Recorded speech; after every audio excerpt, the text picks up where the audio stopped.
this one is probably, I mean, I would have come into this saying this one's probably the most clear cut of the night, but I'll be completely honest here.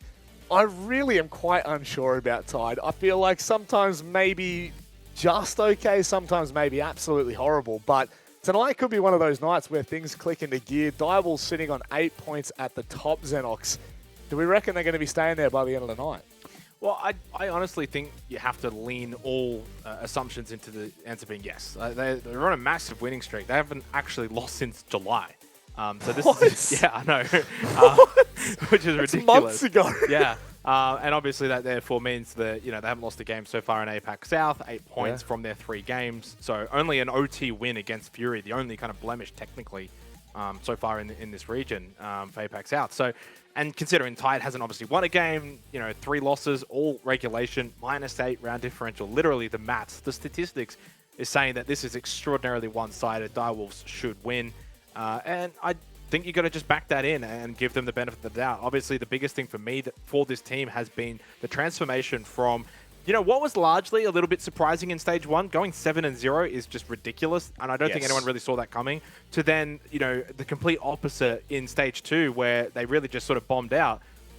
To respond from that is actually really, really nice to see from, an outsider's perspective on a team. It really just shows where they're at mentally, and I think that they've done a really good job in getting themselves back to where they were in Stage 1, and look, they win this game, they go to 11 points without Elevate's loss. Their chances of making the major are almost locked in. I don't think anyone can refute that either. This is actually, quite big for the Direwolves, and obviously they are currently the second best chance for APAC South's second representative at SI. I mean, maybe they might be the only at this rate. I'm not going to go down that path yet because that is a whole can of worms I do not want to open. But a can of worms I definitely want to open, Guz. It is TYDE, and I mean, that's probably the best way I could probably put this team. I mean, look at the jersey, man. What's going on here? Wait, that is... What's an order stand for something? I don't think I've heard of them before. Yeah, it stands for administration.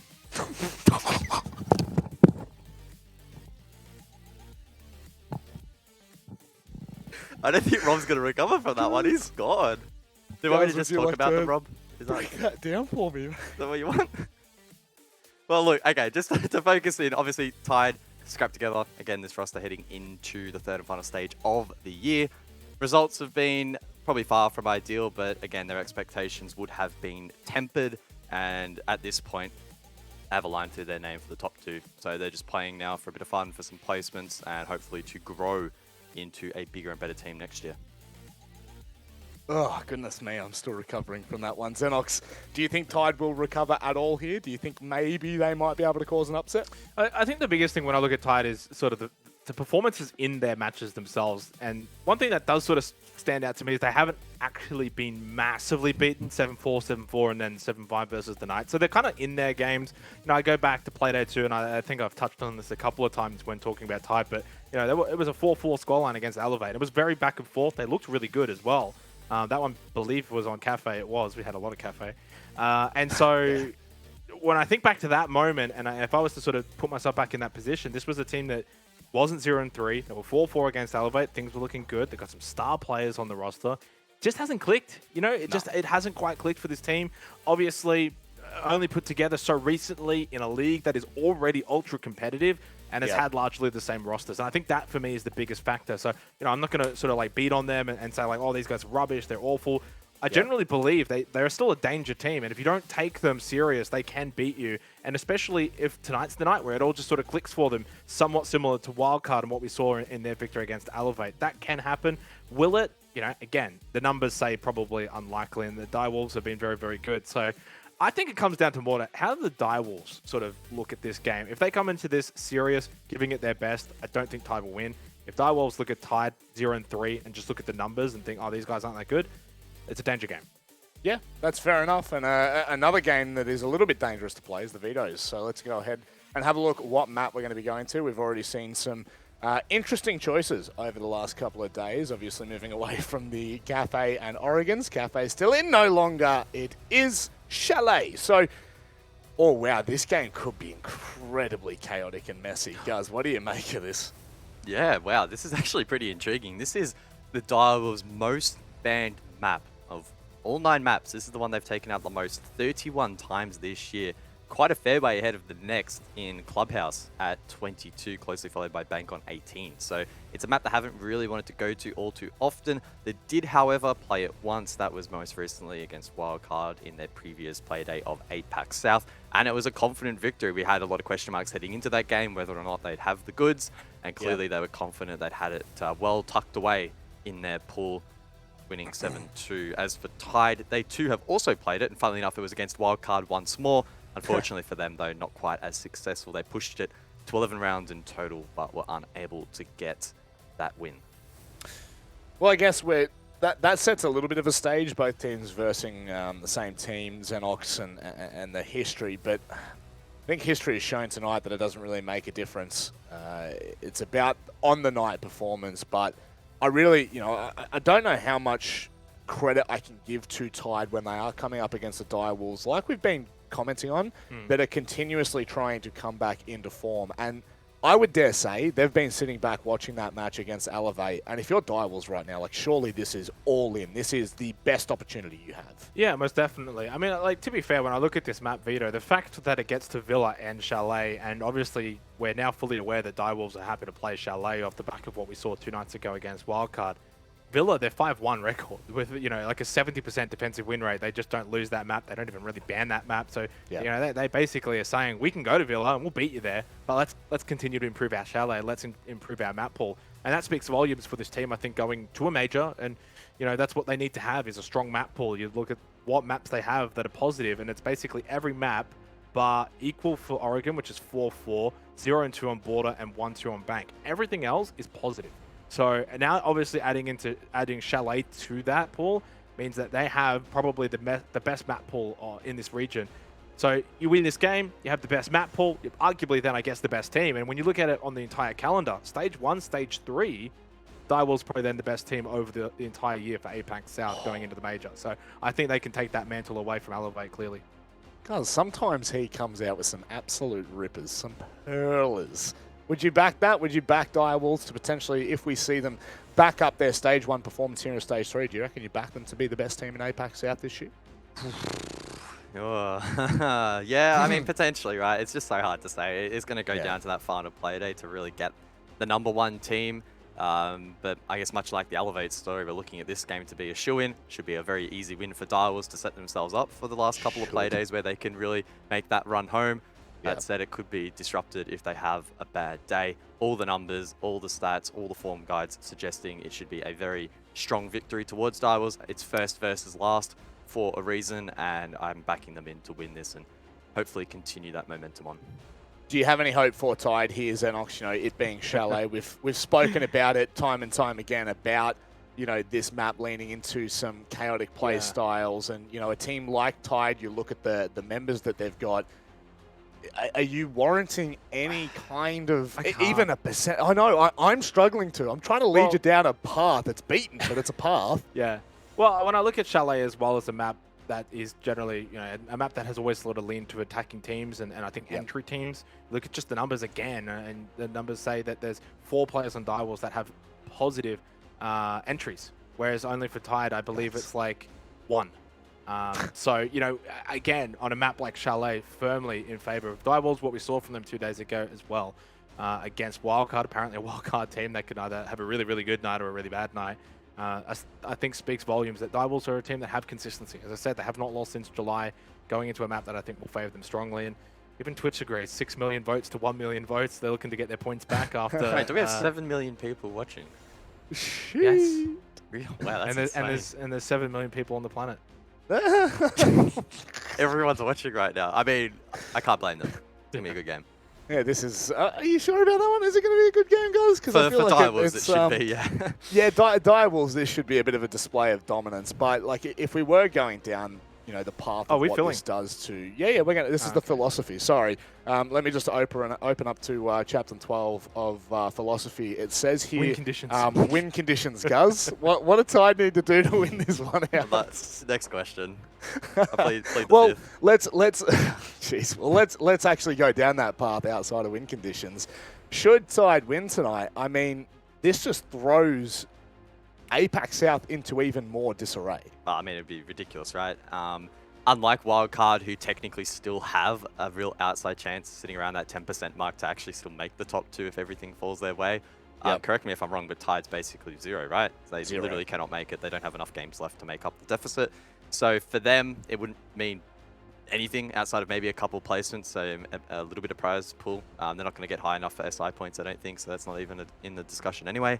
But it would throw everything into disarray up the top. Again, if you're a Fury or you're a Gladiators fan, much like the Elevate game earlier, you're cheering on the underdog here. You do not want the teams up the top getting more points because it makes their run more difficult. So get your fandom behind TYDE heading into this game because I think they're going to need as much motivation as they can possibly get. There's one last thing that really, comes to mind, that if there's a World TYDE win tonight, it then means Knights can actually go TYDE first with a victory over Gaming Gladiators, which then leads to their final game being against Direwolves, which means the winner of that would go to the major, which would then put them in the same position they were in on Playday 7 against Gaming Gladiators, where they lost 8-7.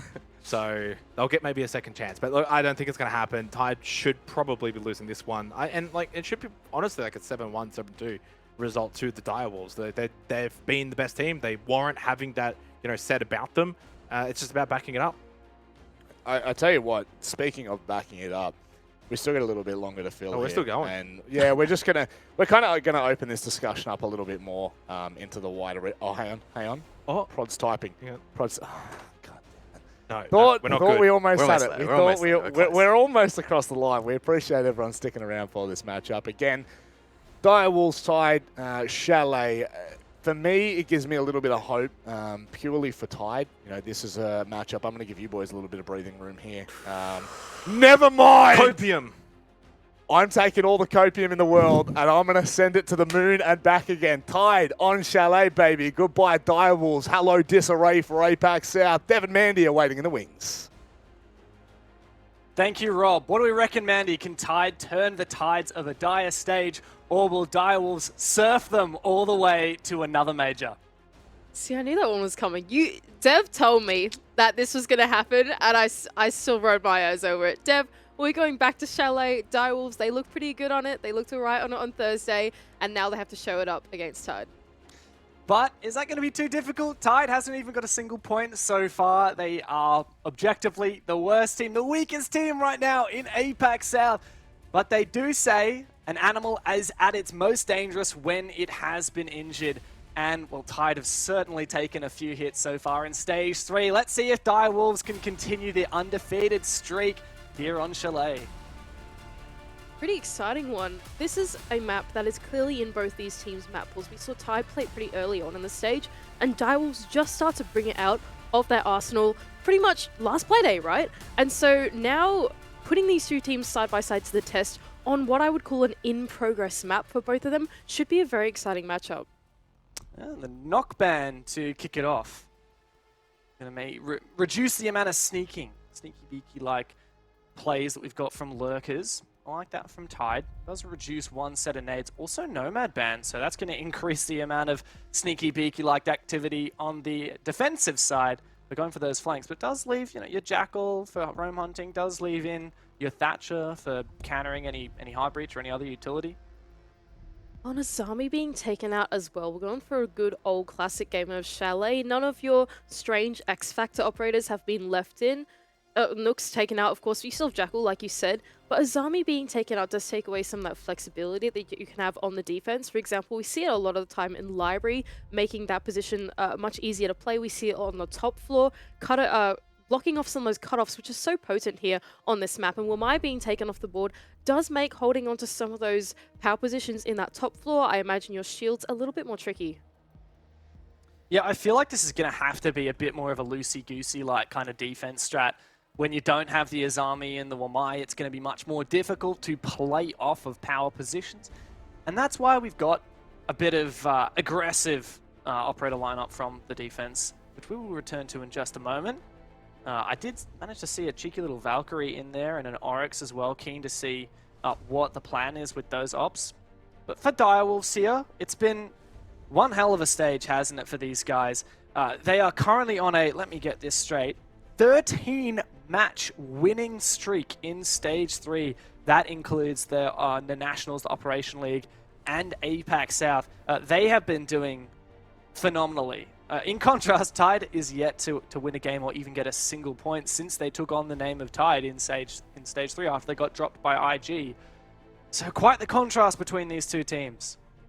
These guys over at the TYDE Wolves have been working pretty hard. We saw them in Stage 1, they looked incredible. In Stage 2, they didn't look as good. It felt like the improvement trajectory that they had just really came to a halt. It didn't feel like they could adapt their playstyle and catch up to the rest of APAC South, but now bringing in Reaps, changing up the roles a little bit, just seems to have injected some energy and some change into the team that they needed to get back into the stage and be at the pace of the rest of APAC South teams, because really this meta is facing up to be a lot quicker, a lot more flexible, and you kind of need that gun skill in a player like Reaps to be able to keep up.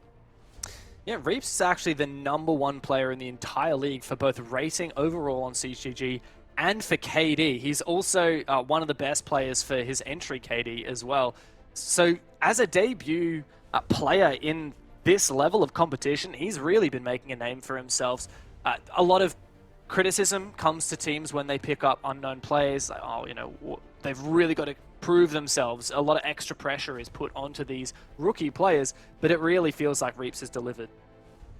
Look, Dev, Reaps, he might have delivered on the stats and stuff like that, but we're missing the Harambe dance. Like, yeah, that's true. That is so indispensable from APAC South, don't you think so? We need more Harambe dances in our life. Maybe we should start Harambe dancing at the end of every round win instead. Maybe we should, but then Can you we know do that? they don't show us on the camera. Maybe we'll have to get production to stop showing the players and start showing us instead. Or maybe we just need to remind Direwolves that they need to Harambe dance. Just because Harambe's moved into that more analytical role, support role on the team, and ED mentioned last week that he was really helping out in that respect. Come on, we got to get the rest of these guys back into it. I mean, ED is not afraid of really showing his personality on the camera. Jackie Wu as well. But in the absence of Harambe, these guys do have to step up. Look, Dev, I reckon we got to start it here. I'm committing to Oh this, my by the God. way. At the end of every Direwolves round win, I'm doing the Harambe dance, and you cannot stop me. Direwolves, though, if they do win this one, they skyrocket their chances of going to the major to 89%, I believe it is. If I'm not wrong. Sprabuni, I'm so sorry if I got it wrong. It He's going to be is. so It angry. is Okay, 89. thank goodness. I didn't Which disappoint is- Sprabuni. Which is a 30% increase over a regulation loss. So if Direwolves get 0 points in this game, they still have a 59% chance of making the major. That's because they're undefeated so far. But 89 is a hell of a lot better than 59.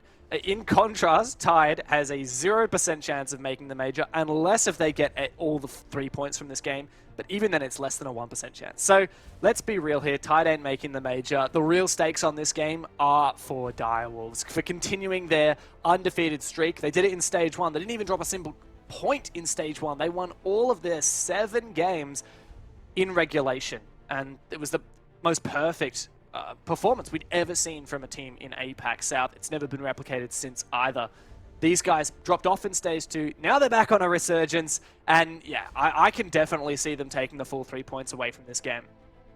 It's always really exciting to see teams come into it with such confidence. Like right at the beginning of this stage, Elevate, when we interviewed Onigiri, I think one of his first things he said was that if we can go through this stage 7-0, just like what Direwolves did, we're going to prove that we are that APAC team and really deserve to go to the major. Now they haven't been able to do that, and with those 2 upsets that have come through, we really turn to Direwolves as the heroes of this region to be able to show up for all of us, really, because it just seems like right now APAC South is kind of down in the dumps right now, right? Yeah. We've got Elevate. We were so excited for them, but now these guys have come through. They've picked up a new player, and honestly, I'm ready to send them to the November Major. They are such an exciting team to follow.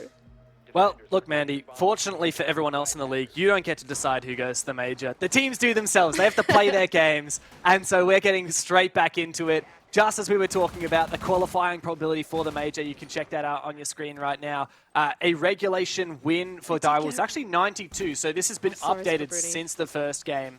Oh, there Where you we were go. talking about the stats, Okay. you know, irrespective of the first game. But now we know the results of the first game. We know that Elevate actually lost that in regulation. It's increased Direwolves' chances of making the major. So it's exciting for teams like Direwolves, for GG and Fury, who are now relishing in the opportunity that Elevate has presented them by falling off.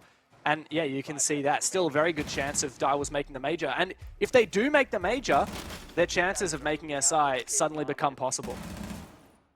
92% is a real Harambe Jam number. It's pretty exciting. TYDE have gone down to the basement. It seems to come into fashion now these days, Steph. We don't see a lot of teams starting out on this Master Office top floor bomb site, not even bar games anymore. They've gone down to this basement and they're playing a really extended run. We've got someone hiding inside the bath. I believe that's Nate on the Valkyrie. And Direwolves are going to have to be quite diligent if they want to go for this roam clear. Yeah, it's the nature of this incredibly cheeky, breaky way to play. Thing is, Nate gets droned out here and he'll be an easy kill for Reaps on the bathroom window. TYDE hasn't got the info as of yet. Sends his drone along up in Solarium. Hasn't checked out the bathroom as of yet.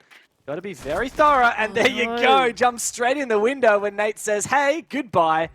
And the best player in the league has been taken out early. It's a double down now for TYDE. Direwolves falling to pieces. Starting to look for the refrag, though. ED's able to clean that one up, and now the man count, not even just yet, and still plays loitering on the ground floor.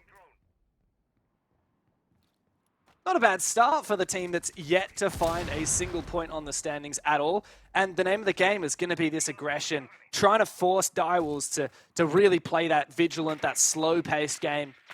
Already at a numbers deficit. And are you kidding me?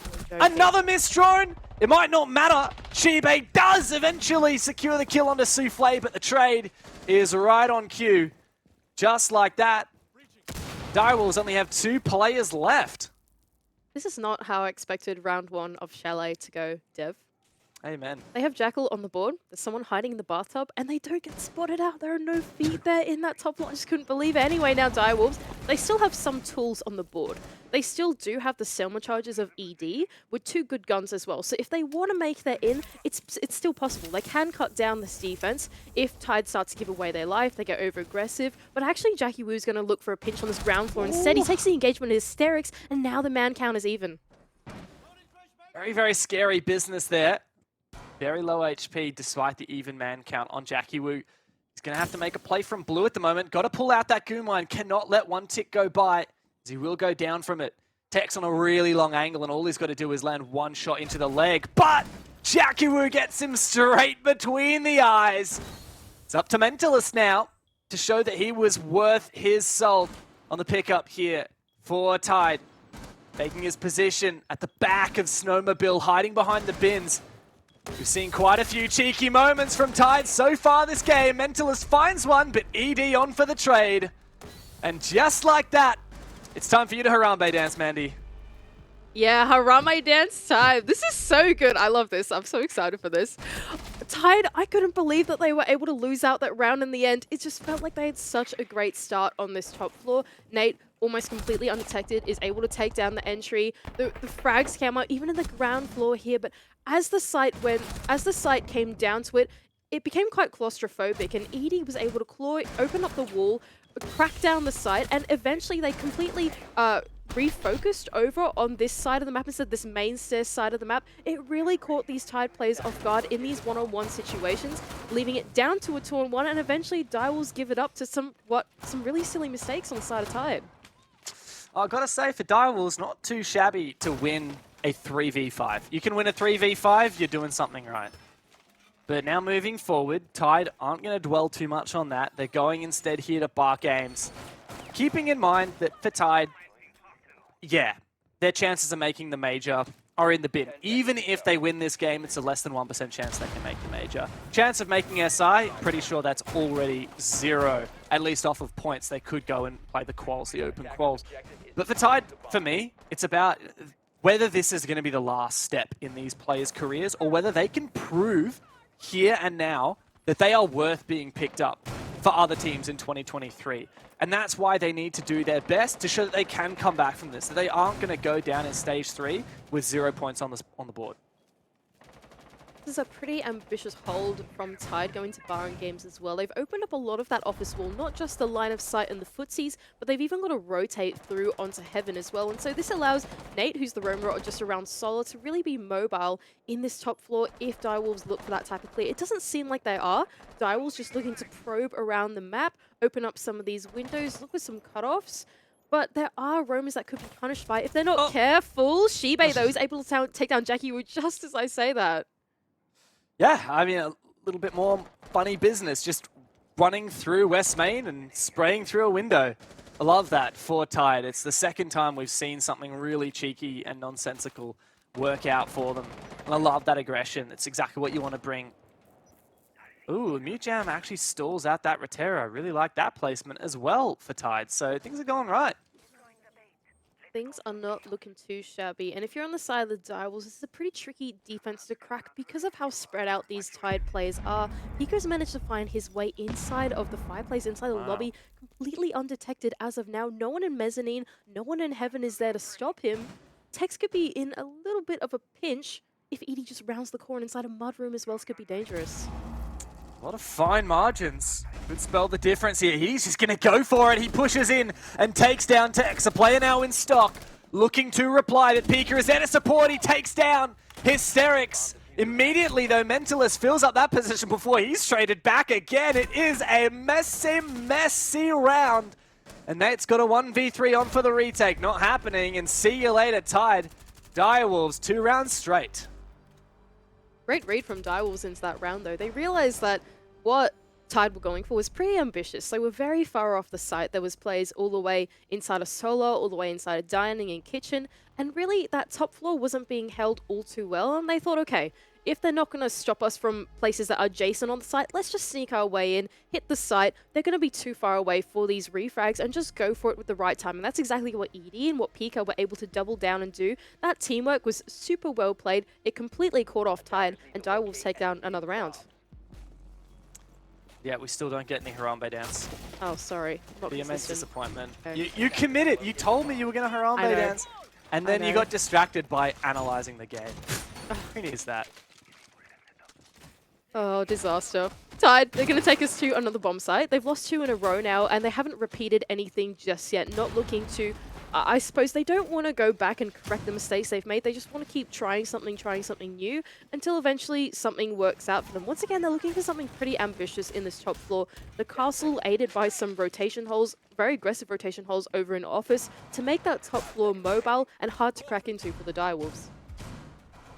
Yeah, we've seen a lesion every single round from TYDE. It's been Hysterics, Nate, and then Hysterics again.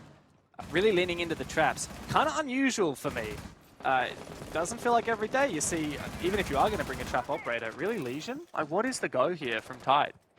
Well, I think you kind of have to, Dev, because the holds that they're going for are so ambitious and total map control. What you really need is passive intel, right? You need some kind of audio cues for the places that you cannot be actively watching, whether it's on cams or with your gun up, right? So you need those traps to set off just in case there's a sneaky attacker. We saw Pika, he was able to exploit that in the last round. This time they really need to lean into those audio cues. They have to be some really placed goo mines to be able to catch off those sneaky entries. That said, we do have Jackie Wu on the IQ. He could spot goo mines or anything else. Never quite understood why IQ could see goo mines. I thought they were more mechanical than electrical, but I guess there must be some kind of electronics in there. Maybe Lesion should take that feedback on board and rework his gadget in a future update. I think you're thinking too Maybe hard talk about to this Mira stuff. about it. Head of R&D at Team Rainbow. Maybe I'm just overthinking it.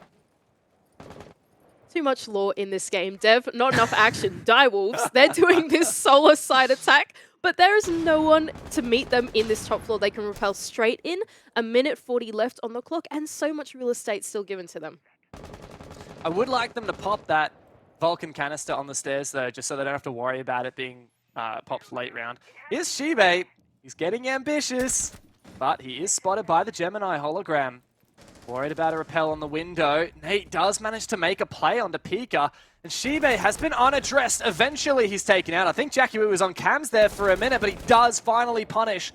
We're at a 4v4 as Hysterics decides probably about time to fall back. Really, for this push that Direwolves doing, they don't need any more of this top floor control. They can just leave Jackie Wu to hold the cutoffs and prevent the retake from coming through. ED, if he wants to, he can just start to work these walls inside of Trophy to get into the bomb site. He doesn't really need to clear up this top floor if that's not what they're going for, but actually he's going to be ambitious with it instead. ED is the first one stepping his way in through that top floor. They're going to go for this roam clear. I wonder what's going on here. It's a Bit of a slow one. Oh, I Ooh, see. Is Tex going to be able to make a play? He doesn't have a C4, but that said, Hysterix has found one on mezzanine here. I believe that was perhaps through the office wall. Yeah, there you go, on the rotation. And he's not going to give up as of yet. He's still keen to be a bit of a nuisance here. Souffle considering whether he should hold him off. But it's Nate who's going to be the next hindrance now for Direwolves as they start to move on forward. And Tex is taken down. A good opening, a double now from ED. To 3-on-2 as that diffuser begins to be planted. Hysterix is yonks away. And he's the only one left for TYDE. Direwolves are surely going to make it 3 on the trot here. It's been a dominating game as we expected. And Direwolves continue their strong form of Stage 3, once again taking out TYDE. I did it. I did a Harambe dance on cue this time when the round was won. Direwolves, they looked a little bit... I thought that they were going to throw the diffuser in that top floor there. I'll be completely honest with you, Dave. I was like, ED running his way through the top floor and he has no idea whether there's anyone to face him. But it worked out okay in the end. They were able to open up the hatch. And what they did was that it opened up that kitchen bomb site. There's no one that could sit in there anymore, right? Because that pressure was there. That later allowed the entry to go through. They were able to make that double entry onto player in West Main who we thought was going to catch them out, but they didn't. Able to get the bomb down. And that was the step that they needed to open up the site and just make that execute a little bit safer. It's been consistent, hasn't it? 3 rounds in a row. The first one a little bit too close for comfort, but I think that the fact that TYDE got those 2 picks in the first round, those 2 cheeky picks, and then Dial was brought back to 3v5, it set the tone for this game, right? It revealed TYDE's hand. We are playing quite aggressively. Since then, Direwolves has been a lot more keyed into it, and even though Direwolves has actually lost the opening pick every single round, they've been doing a great job of formulating advantages from that man disadvantage, getting themselves into positions that they're much happier to execute from. I think the thing about these opening picks for TYDE is that they're opening picks with a lot of ambition behind them. Wherever they get these opening picks from, it's kind of in a very tricky position to fall off from.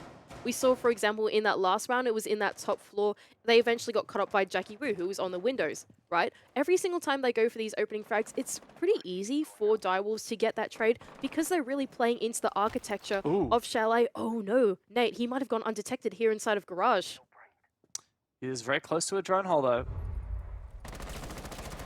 Wow, that's unusual. Nate does go for the run out, and he does take down ED, but how is Reaps just so quick on that trade? He heard the explosive. He was like, oh no, something's going down. Better turn around, help my teammate. But is your hard breach going down? For this bomb site, hard breach is pretty mission critical. You've got to get some of those walls open, cutting off those lines of sight, and breaking down the defense. This late game is going to be made much harder for the Direwolves. And it could be even harder if Shibe decides to put down his barbed wire. Don't know where he is or whether he's in a position to do that. Perhaps he's got other priorities. Is that him on the hatch? I think in so. Master? I know it's not. Right. He's on the ground floor, no? Oh yeah, no, that's Pika. Oh, Shiba's on site. Just chuck him down. Legit anywhere, honestly. Anywhere's better than nowhere. The attacker's bomb diffuser has been A I'll big put that barbed wire spaghetti on the advocate. floor. Spill that spaghetti. Ooh, here he is. He's actually in dining. There you go. I was wrong. I thought he was on site. But he may well find a pick. Please tell me what just happened, Mandy. Like, why would Direwolves just walk on in? Maybe they were confident. Maybe they had that droned out. Remember, it is Oryx, so he could have jumped off that my hatch even if God. he's on the site. Hysterix has gone completely undetected in that top floor, and now Direwolves, oh no. Pika, don't turn around at that time. Okay, thank goodness he's able to do the 180 and get that kill onto Tex, but really the Direwolves have just found some really poor timing, a disconnect with the intel, but Pika's actually going to send it straight in. A player on Pillar, he takes the fight with them and is unable to take them down. Shibe is there for the pickup. This nade actually might find a double here if it's perfectly timed. Oh, he can find a one. It's a 1v1. I cannot believe it. What the hell just happened? Pika, are you kidding me? Harambe dance? I guess so. Face palm dance. What? Harambe dance? It's not that that was bad from any team. It was just that it was so unlikely. Like, what are the chances that that works? I can't believe that from Souffle. That is a Harambe Jam moment if you've ever seen one. I cannot believe that TYDE ended up losing that one as well, Deb. Every single round that TYDE have lost in the man advantage has broken my heart just a little bit. I want to see this team succeed with the manage they get. I love the confidence that they're exuding in this server. They're so good at these opening picks. They're so good at being elusive and punishing the disconnect and intel from the Direwolves, but then they don't fall off from it. They don't play together. And as a result, these Direwolves plays, they're such great playmakers and they completely punish the small overconfidence that TYDE is bringing in this late round. Yeah, I don't know. Yeah. I'm glad that you're the analyst here, because I certainly don't have words to describe what we're watching. This is something crazy. TYDE have shown their hand now. Direwolves know full well that TYDE are going to keep making these aggressive plays. And the crazy thing is that they're working, and yet TYDE are losing. Like you mentioned last round, the Oryx jumping up the hatch from site to retake dining. Genius. Well played from TYDE. Got them a pick. And yet, when push comes to shove, in the final moments of the round, Direwolves still pull the rabbit out of the hat. Just feels like TYDE can't really keep that composure consistent throughout the entire round. They invested a lot into this aggression in the early round, playing forwards, but then they don't come back and they don't have the teamwork and the playmaking capability that Direwolves have as the game goes later and later into the rounds, and they really just are so good at making use of the sneaky architecture of CHALET to hop in through windows, creep in through hallways. Hang on a second, Nate, he might be able to find a pick on the run out here, and he does. That's onto Pika. Oh dear. Well, it's 5 for 5 opening kills for TYDE, and yet they have not won a single round. So while that looks pretty bad for Direwolves, if the pattern continues, Direwolves won't be too phased. This is a very odd game of Rainbow Six Siege. I'll give you that. Direwolves starting to make their way in from a solo type sweep. Reeves is able to find another entry back onto Nate, getting a little bit over-aggressive, overconfident off the back of that first pick, and now they can start to work their way through that top floor. Still shields to be taken down. A player inside of Library as well, but we can already see, I think that's ED here on the Library balcony, already shaping up for the next step in their push. Likely looking to push out Hysterics. He's the big position player inside of the dark corner of Library. He's feeling that pressure. He knows that Wamai has been banned. I don't know how many ADSs he's got. I can see he's standing on top of one now. He has been droned, and it's the Sledge's Naze that he's going to have to worry about. That C4 doesn't quite land, so Hysterics decides to vacate his position. The defense of TYDE starting to feel a little claustrophobic. We've got two caught up here on the stairs right next to each other. Another two inside of storage as well, giving plenty of real estate for the Direwolves to start surrounding their site and planning out the late round, planning out that execute. Now, where is the defuse? I'm not sure. I think that's ED just outside the double window. He's going to have to be careful of that Frostmount. Oh, player right. Oh, not on the window. The outlines really baited me. That was terrifying. Thankfully, he's able to take down that Frostmat, and so this execute can be made if they want to jump in through that double window. They're just going to have to be careful of this player in storage. Yeah, but they are clearing him. I believe, okay, no more nades, so not sure how they're going to be able to take down that player in stock. Jackabu, though, got to be worried about the blue stairs as ED prepares to jump in. He does go for it, but Hysterics, as the player in stock, does take him down. Trade not to come through as of yet, and Hysterics continues to do damage, but he's the only one left. Eventually taken down, a perfect spray at the end of it. And that is 5 rounds in a row for Direwolves. 5 rounds in a row and 5 Harambe dances. We haven't been super consistent about them, but we are now. Direwolves, they are so good when it comes to the late round dev. They are so good at it. TYDE, they are unable to keep that composure. Like I keep saying, through that early round, they are so good at it. But as it gets to the mid round and as it gets to the late round, it just feels like their defense isn't very well planned for the different stages of the round. By the time we got to the mid and late round, that became really claustrophobic for them. It really allowed the Direwolves players to fully get control of that top floor, fully make use of the vertical, even come down the Library stairs, come around from Fireplace side. There was just so many ways that Direwolves players could be, and no TYDE players in the right positions to deal with them because their fall-off just doesn't seem that well planned.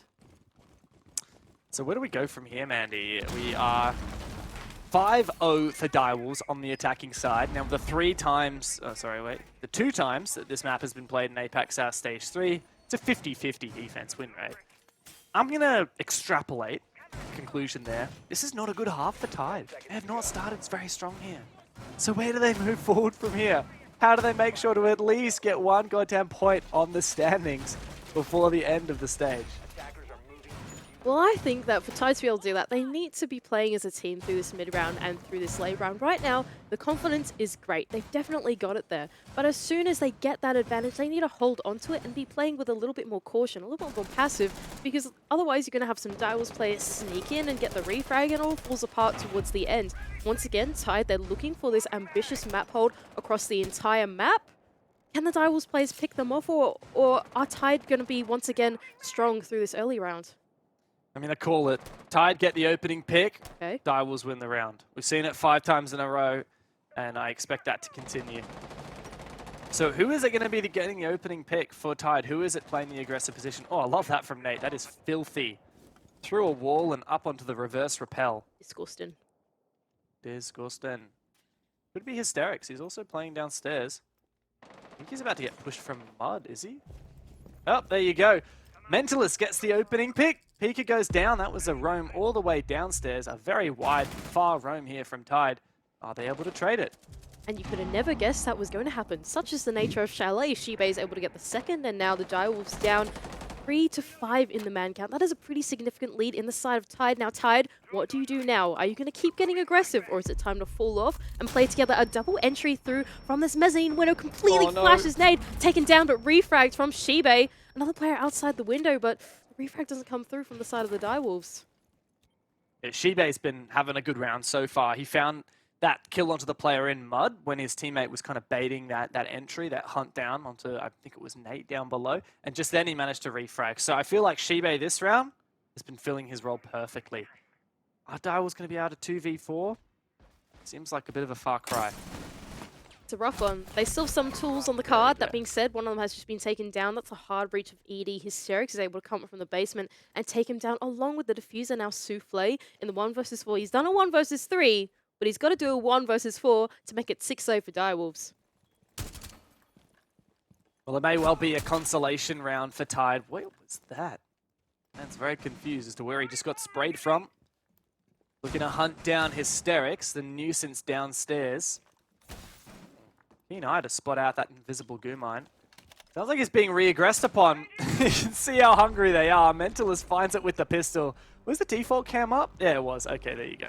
I was like, how did they know? Take out your defaults, guys. No Harambe jammed that round. But that is okay, because TYDE are finally on the board in their defense. CHALET, we do typically say, is attacker-sided, and I think with the bans that came through, it was quite challenging to defend. You don't have the Azami there to block off those long lines of sight. You don't have the Wamai there to hold on to your power position, so what do? You kind of have to get aggressive, right? And on the side of the attack, there are plenty of tools on the board. Now they've gone on to their attacking half, are TYDE, and if they can repeat the form that the Direwolves are able to do, they could still be in this match. Yeah, I don't know. I'm not sold that TYDE have a real shot here, but every round where they play well is an exciting prospect, right? Every opportunity these players have to show their merit, particularly a player like Shibei, who is, you know, he had a good round just then, and he's the newbie on the team. He's the rookie. He's trying to show that he's got a bit of life in him. He's worth picking up in 2023 or beyond.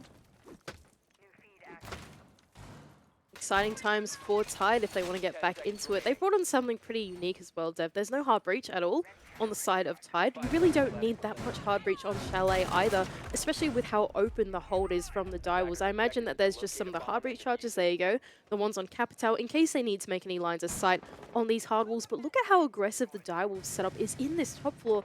Big long lines of sight going all the way through Heaven, all the way through Mezzanine. Pretty dangerous for TYDE. Dangerous for both teams. Every time you got a big line of sight open like that, those lines of sight work both ways. What's this roam down below? I think Mentalist has actually spotted Souffle down in kitchen. Oh no, I think that drone was through the floor. Nate's about to spot him though, surely. Hopefully that is the case and Souffle doesn't go undetected, just shooting out the drone now. Mentalist starting to make his way in through the basement, so a solo side attack seems to be what TYDE are looking for. They don't have the ranged hard breach that they need to open up that wall from the rappels, so if they want to get into the building, it's going to have to be off the back of some smoke, some utility. The entry is going to be a little tricky into this top floor, and that's why they're putting so much pressure here in the ground floor, inside of Trophy, inside the basement, to try and flush out some of these roamers. Yeah, but just look, there's so many of those roamers. I think that's 3 players now on the ground floor. No one in the basement as of yet, but very wide roam here from the defensive side of Direwolves. TYDE just kind of putting a bit of pressure, poking and prodding from all sides, looking for an opportunity. I wonder how they're going to be able to use this Capital to be able to get into the building, because really it's going to be so hard to repel into Solar. There's Jackie Wu, I believe, is the player playing on those aggressive holes from inside a closet, challenging the repels there. And if they want to get in, they have to use some flashbangs, some smokes or something to be able to get in. There you go, Mentalist able to make his way up through the basement. So that's one of the roamers taken down, but still another one inside of Dining. That's a second taken down. And finally, Direwolves, they're down in the man count once again. TYDE, it's about converting this now on your attack. That was so well played as well on that little execute downstairs onto those roamers. Like you said, TYDE have to take advantage of their man advantage now. 5v3, and Jackie Wu is keenly waiting for someone to peek him. He gets droned, and he falls back off of the angle. ED as well still has library control and is waiting for this flank, this push from Hysterics down below. Who will move first? ED being on the other side is really isolating these anchors, and there you go. Nate is able to crossfire with the player on Solar to take down Jackie Wu. Now only one player left on the site. If TYDE want to hit it, now's the time to hit the site. Yeah, and this is looking very, very nice now. Reaps has got a 1v5, finds the first. Is he going to be able to find the second? Needs to reload, gets out the bailiff, and he can't get it done. Tex finally gets himself on the scoreboard. And TYDE string 2 rounds together. Not bad from TYDE. I like the way they were able to play that entry there. They saw that, okay, the Solar attack is kind of slowed down. It's hard for us to repel in here because Jackie Wu is sitting in a bit of a pesky position inside of closets. So what do we need to do? We need to clear out the roamers on the ground floor. Mentalist, he was the brave one. He sent it up he sent it up the west main stairs, able to take down 2 of those roamers, and eventually the site became way more open from there. They were able to play that vertical, pinch out the player in bathroom, that was Reaps. They were able to use Nate in tandem with the repel to take down Jackie Wu. And as soon as they had that numbers advantage, that teamwork really came through from TYDE, and they were able to close out the round. What's gone wrong here now for Direwolves? They've let 2 rounds slip from a 5-0 lead. The momentum has shifted. The tides have shifted. Let's see if Direwolves can bring it back. What are they going to have to do on their defense? You said not the favored side. No. The stats of the 2 games so far has been 50-50. I do feel like there's a decent shot in here. Perhaps the lack of Azami and Wamai is making it more difficult, but the flip side of that is there's no knock. There's no Nomad. You'd think it would provide some other opportunities for the defense to take advantage. I would have to agree with you. I just think that without Azami on the board, this map is made so much more difficult. Players nowadays, like, really know how to use those windows, those cutoffs. And as a result, it's really hard to rotate off your roams, but you kind of have to go for a roam, right? That's how this meta is shaping up to be. You need to hold as much of the map as possible, and then having to worry about every single one of these cutoffs, none of them being blocked out by Azami. Castle's kind of the substitute for that. Can be really tricky. Pika's able to go for a run out. Oh no! He can't look that far up, and the player on the rappel gets away with his life.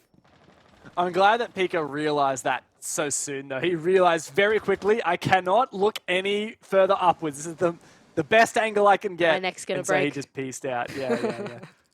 Thank goodness, because that would have been pretty embarrassing. That said, you can see now TYDE are trying to hunt him down. They know he was in the basement. They're watching for his flank back to site. eBay has managed to claw his way all the way into Dining as well. That's a lot of control here on the ground floor. Meanwhile, the rest of Direwolves, they're still spread out across this south side of the building. Shibei is able to make his way up the Solar stairs, doubling down one of his teammates. Player in bathroom. Direwolves, they're doing a really great job holding on to this map control. Like I said, there you go. That's one of the castle barricades, blocking off one of the cutoff lines of sight. That's enabled Reaps to get 1, maybe 2 kills, but he's not able to land the second. Souffle, though, to double down. Souffle covering, but Nate, where was that from, Nate? Not sure where he was, but he does make this a 3-on-3, and Hysterics advances further. There we go, Nate on the fluke balcony. Actually managed to get it through the closed office balcony door. Now the question is, where did TYDE go from here? I liked that roam coming out from the Direwolves. They knew they still had the control up here on this north side. They didn't give it up. because there were 2 castle barricades that were still protecting their cutoffs, they kept playing it, and now Tide, they're really starting to run out of time here, Div. There's really only a minute left to go. There are still 3 players. No drones have gone into the site just yet, and really library control is going to be so important for when that execute comes through.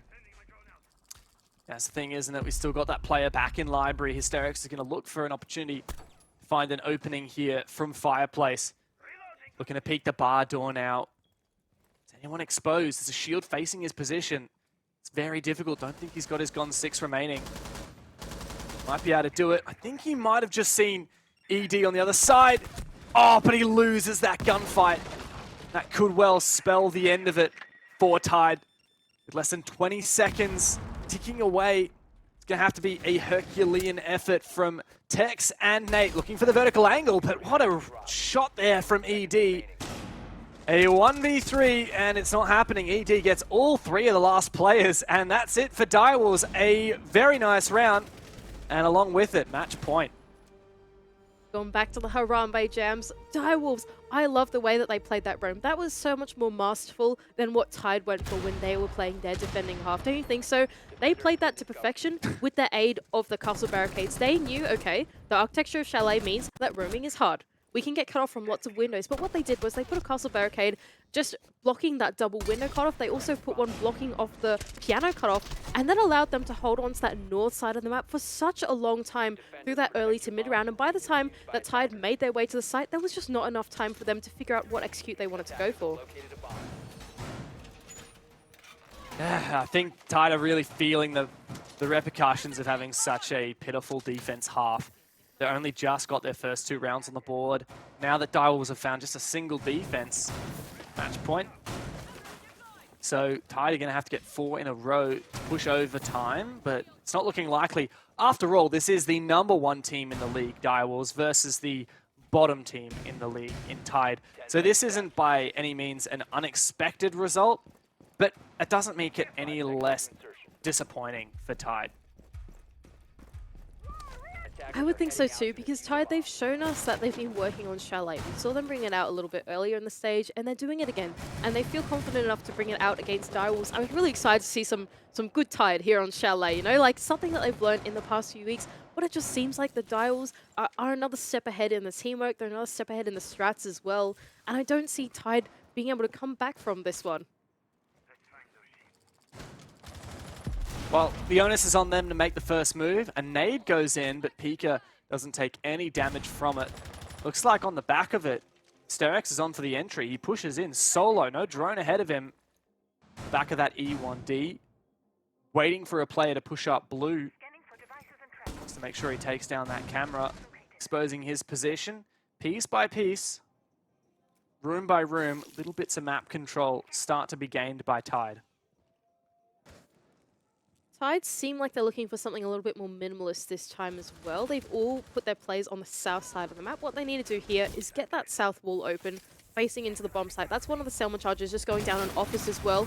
That's going to prevent any more Direwolves plays from being able to retake that top floor and play the vertical. Now they need to get this wall open, flush out ED left on the site, and they can start to think about what plant they can go for, as long as these top floor plays aren't too aggressive and go for that retake.